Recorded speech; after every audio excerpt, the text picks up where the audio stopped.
Ayan. Oo, every year for winter and spring. Oo.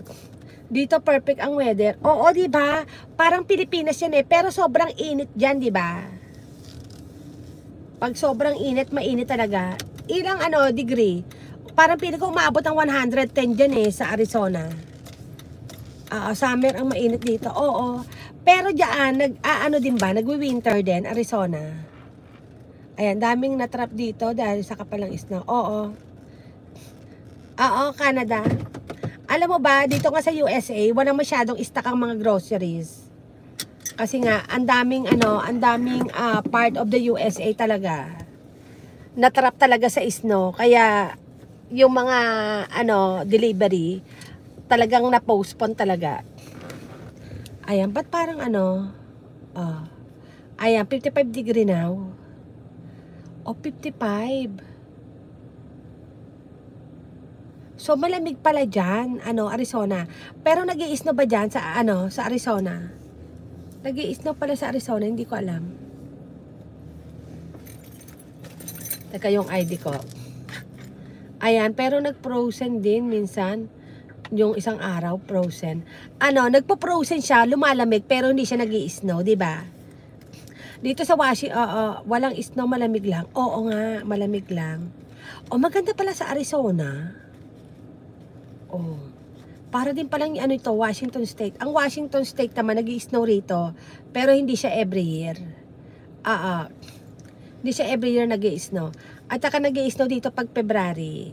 Yung pagpatapos na yung winter, doon talaga siya nag-i-snow. Pero naranasan ko dito ang Christmas snow. Grabe, sobrang ganda talaga ng snow Christmas.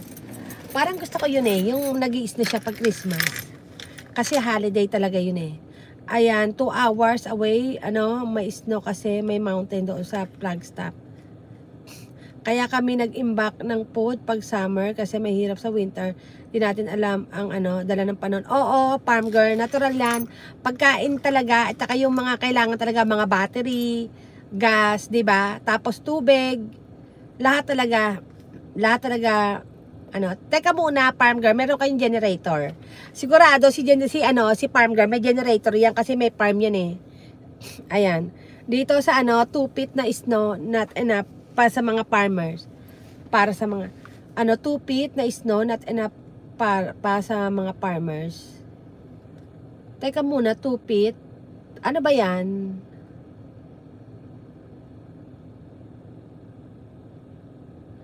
Oh, ang taas naman ng ng snow. Bakit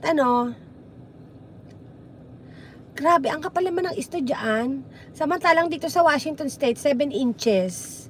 Makapal na yon, 7 inches. Hindi ko alam yung 2 feet na yan eh. Ano ba yan?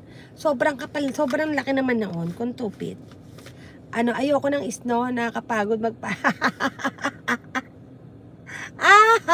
ayan. Oo, 2 ang generator namin pero di nagamit dahil bihira lang naman mag-blackout. Okay.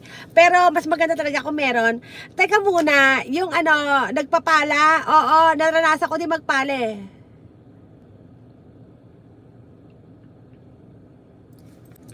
Ayan, minsan mataas pa ang tao.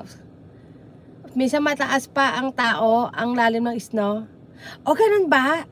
Minsan ang natabunan ang cars dito more than 5 feet. O, grabe naman. O, grabe talaga. Farm girls, tumataas talaga yung yung snow dyan. Ay, Diyos ko, nakakatakot naman pala dyan. Grabe. Para pili ko 7, 8. Ako, ang naranasan kong talaga snow, since andito ako sa USA, nung nasa nasa Tennessee, back in Tennessee, ang pinakamataas lang talaga na na snow ko 7 inches. 7 inches lang talaga yung snow. Dito sa sa Washington State, ganun din. 7 inches lang din yung aking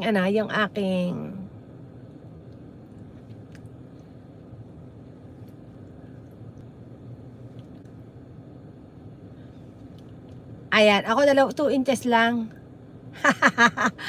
Kasi sa Arizona talaga hindi masyado nag-i-snow dyan.